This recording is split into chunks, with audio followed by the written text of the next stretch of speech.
میرے پیارے آقا صلی اللہ تعالی علیہ وسلم کے پیارے دیوانوں، ایک سوال کئی دنوں سے گردش کر رہا تھا اور میں خود بھی اس کا مشاہدہ لوگوں کی زندگی میں کر رہا تھا۔ وہ سوال اور وہ مشاہدہ یہ ہے کہ نماز پڑھنے کے باوجود بھی انسان کی زندگی میں کوئی تبدیلی نظر نہیں آتی۔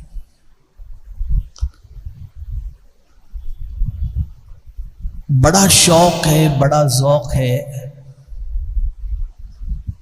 بہت سارے ہمارے نوجوان ماشاءاللہ، بلکہ اگر میں یہ کہوں تو غلط نہ ہوگا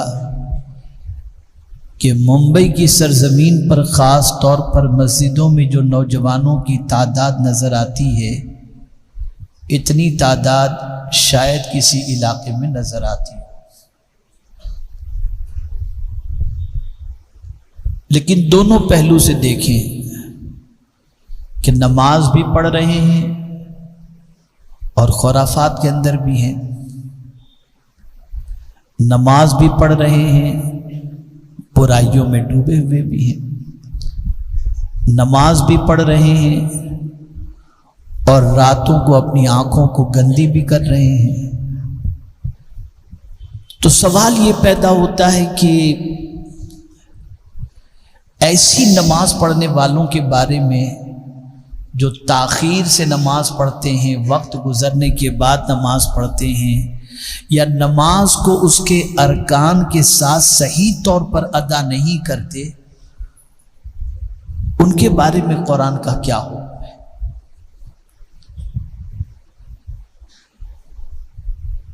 میرے پیارے آقا صلی اللہ تعالی علیہ وسلم کے پیارے دیوانوں، قرآن کہتا ہے فَخَلَفَ مِن بَعْدِهِمْ خَلْفٌ أَضَاعُوا الصَّلَاةَ،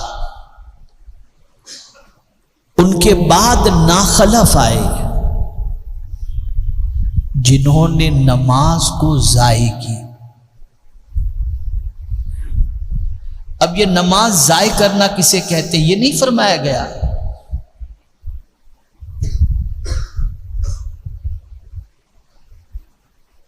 کہ نماز کے حوالے سے ان کے اندر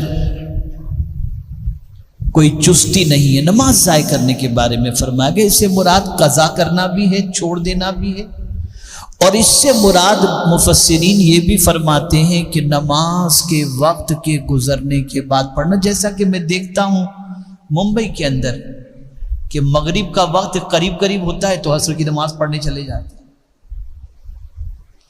ظہر کا وقت آخر میں ہوتا ہے، عصر کے قریب قریب ہوتا ہے تو ظہر پڑھتے ہیں، اور کبھی ایسا ہوتا ہے کہ ظہر پڑھ رہے ہوتے ہیں اور عصر کی اذان ہو جاتی ہے۔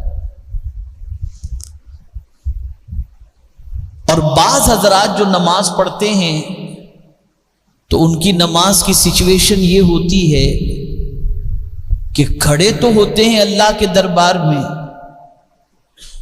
لیکن وہ کپڑوں سے کھیل رہے ہوتے ہیں، وہ داڑھی سے کھیل رہے ہوتے ہیں، نہ ان کی انگلیاں صحیح طور پر سجدے میں لگتی ہیں، نہ ان کا رکوع صحیح طور پر ہوتا ہے، یہ کوئی چیز نہیں ہوتی، بس ایک معاذ اللہ بوجھ، میں یہ تو نہیں کہتا کہ کوئی بوجھ سمجھتا ہو، بس ایک ذمہ داری یا جلدی سے ادا کر لو بس۔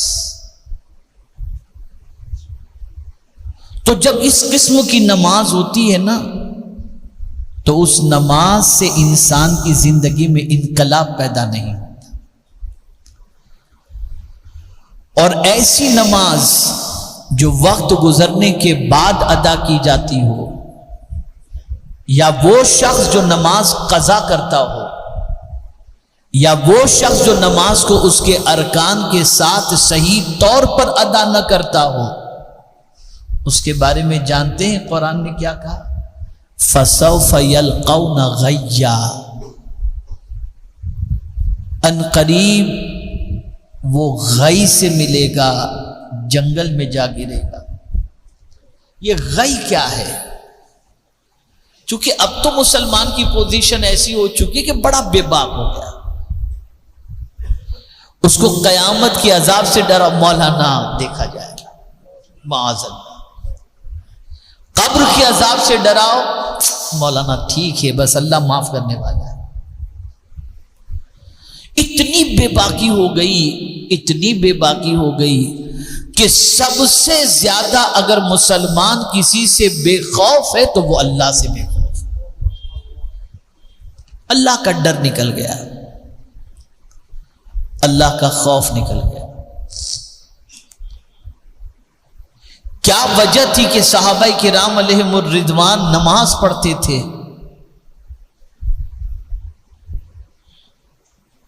تو تیروں کی بوچھار ہوتی تھی، انہیں پتہ نہیں چلتا تھا؟ کیا وجہ تھی کہ صحابہ کرام علیہم الرضوان نماز پڑھتے تھے تو ان کی نماز سے ان کی زندگی میں وہ ترقی اور وہ انقلاب پیدا ہوتا تھا جس کی کوئی انتہا نہیں؟ اور آج نہ نماز قضا کرنا انسان گناہ سمجھتا ہے، نہ نماز چھوڑنے کے بعد اسے کوئی افسوس ہوتا ہے کہ یہ کیا ہو گیا، مجھ سے کتنی بڑی غلطی ہو گئی، نہیں، کچھ بھی نہیں۔ بلکہ بعض ماؤں کا معاملہ تو یہ ہے کہ بڑا اپنے بچے سے پیار کرتے ہیں اور رات کو 2 بجے 3 بجے بھٹک کر کے بچہ آیا تو صبح نماز کے لیے نہیں اٹھاتے۔ اگر باپ نے کہہ دیا نماز کے لیے اٹھاؤ، میرا لال بہت تھک کر آیا، اس کی نیند خراب ہو جائے گی۔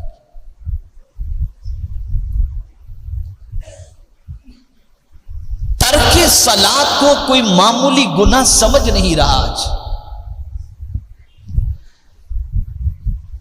نماز کو ضائع کرنا اتنا بڑا گناہ ہے کہ قرآن کہتا ہے فَسَوْفَ يَلْقَوْنَ غَيًّا۔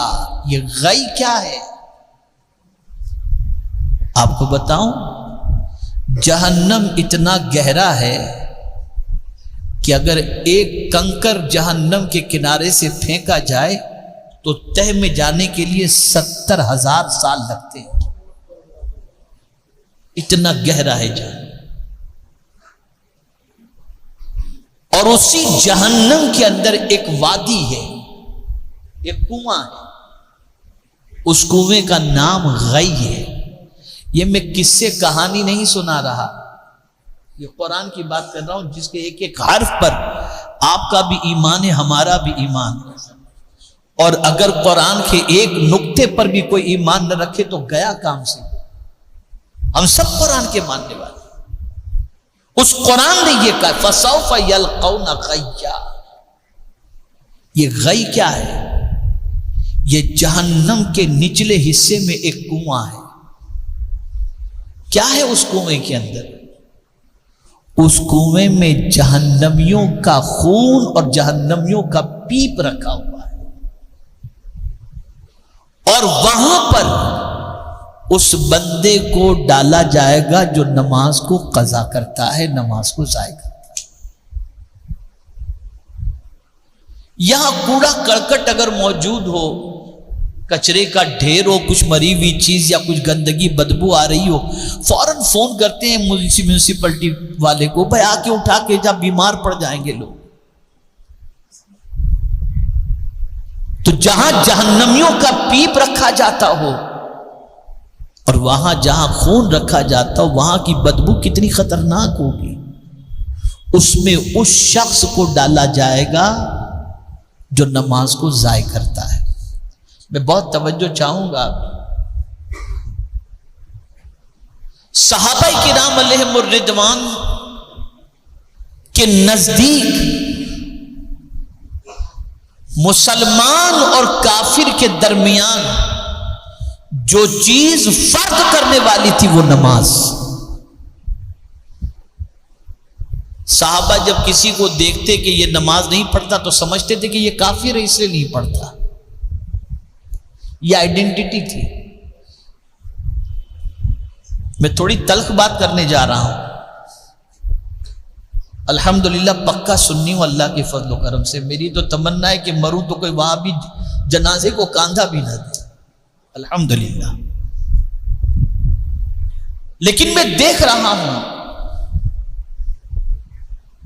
کہ ہمارے مسلمان بھائی جو ہیں کبھی جلوس میں،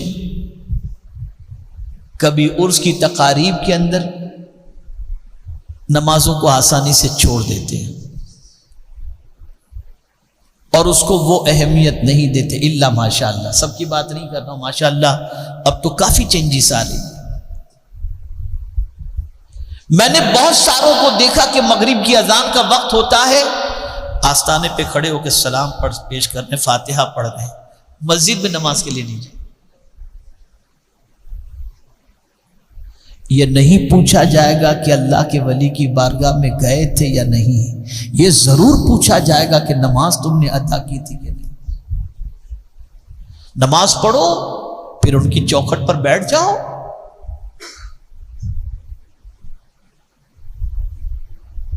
اللہ کی بندگی کرو وقت پر اور اس کے بعد ان کی بارگاہ میں استغاثہ کرو، ان کے وسیلے سے دعا کرو، اللہ کرم کی نظر فرمائے گا. لیکن بگاڑ اتنا بڑھ چکا ہے، اتنا بڑھ چکا ہے جس کی کوئی انتہا نہیں. نماز قضا کرنا کتنا بڑا گناہ ہے آپ کو معلوم؟ آقا کریم رؤوف الرحیم علیہ التحیۃ والتسلیم ارشاد فرماتے ہیں بے نمازی کو مرتے وقت اتنی پیاس لگے گی، توجہ چاہوں گا، مرتے وقت اتنی پیاس لگے گی کہ 7 سمندر کا پانی بھی اسے پلا دیا جائے پھر بھی پیاس نہیں بجھے گی، پھر بھی پیاس نہیں بجھے گی. ہم لوگوں کا حال تو یہ ہے نا کہ مرنے والے کو آب زمزم جو ہے وہ ایک چمچ سے پلاتے ہیں کہ تھوڑا سا اتر جائے، لیکن بے نمازی کو 7 سمندر کا پانی پلا دیا جائے اس کی پیاس نہیں بجھے. نماز چھوڑنا کوئی ہلکا کام ہے، کوئی چھوٹا گناہ ہے، بہت بڑا گناہ ہے. اتنا بڑا گناہ ہے، اتنا بڑا گناہ ہے کہ میرے پیارے آقا صلی اللہ علیہ وسلم کے پیارے دیوانوں، بے نمازی جو ہوتا ہے اس کا نام جہنم کے دروازے پر لکھ دیا جاتا ہے. یہ بے نمازی.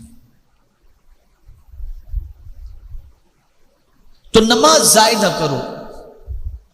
3 چیزوں میں آقا کریم صلی اللہ علیہ وسلم نے فرمایا جلدی کرو. نمبر 1، نماز کا وقت آ جائے ادا کرنے میں جلدی کرو، اب اس میں تاخیر مت کرو، جلدی سے نماز پڑھ لو. بلکہ میرے پیارے آقا صلی اللہ تعالی علیہ وسلم کے پیارے دیوانوں، اللہ اس بندے کو عرش کے سائے میں جگہ عطا فرمائے گا.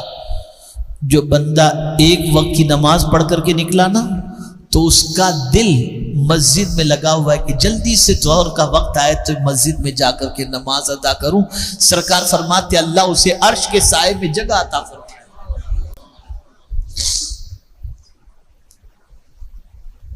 نماز کی فکر کرو. اور وہ لوگ جو نماز میں ادھر ادھر دیکھتے ہیں، جو نماز میں کپڑے، داڑھی، کھجلی، یہ سب ساری چیزیں جو کرتے رہتے، توجہ نہیں ہوتی، بس ایسے ہی کر رہے ہیں. تو جب کوئی نماز میں ادھر ادھر دیکھتا ہے تو اللہ کی رحمت اس بندے سے پکارتی ہے کیا مجھ سے بھی اچھا کوئی ہے جسے تو دیکھ رہا؟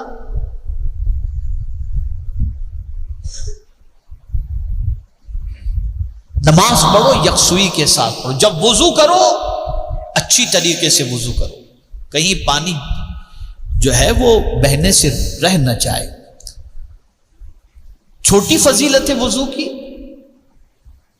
آقا کریم صلی اللہ علیہ وسلم ارشاد فرماتے ہیں جب کوئی وضو کرتا ہے، چہرہ دھوتا ہے تو چہرے کے گناہ معاف ہو جاتے ہیں، کلی کرتا ہے منہ کے گناہ معاف ہو جاتے ہیں، ہاتھ دھوتا ہے ہاتھ کے گناہ معاف ہو جاتے ہیں، پیر دھوتا ہے پیر کے گناہ معاف ہو جاتے ہیں. اور اگر وضو سے پہلے بسم اللہ پڑھ لے، اللہ پورے جسم کے گناہوں کو معاف فرما دیتا ہے۔ یہ وضو، اور اسی پر اکتفا نہیں بلکہ ایسے وضو کرنے والے سے اللہ محبت فرماتا ہے، محبت فرماتا ہے۔